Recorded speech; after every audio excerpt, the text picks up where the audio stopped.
Even the Bible says it. Those who know their God shall be strong and do more exploits.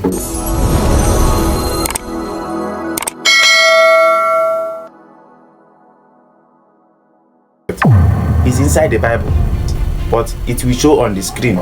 Those who know their God shall be strong and do more exploits. Do you know the meaning? That those who understand their God, those who worship their God into through their traditional, will be strong and do more technology.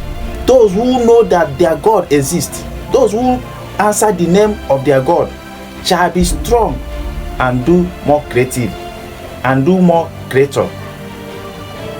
You understand it? Better understand it. Now, some people doesn't know their God. Some people think that their God is white man God.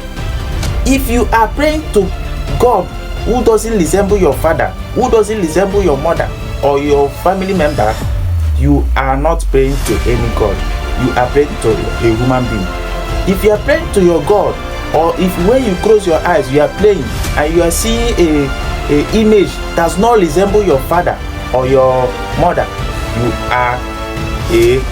you have been slave by mental slave. This is not the slave of the sin slave. This one mental one. You are still in mental slave. But if you close your eyes and when you want to pray, you are seeing the God of your ancestors, you are seeing the image of your grandfathers, you now a God, you now a true worshiper.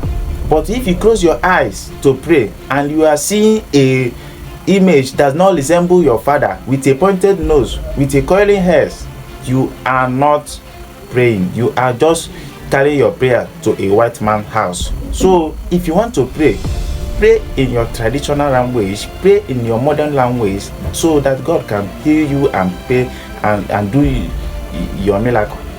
Do you understand? Yes. Prayer is not the key to success. If you want to know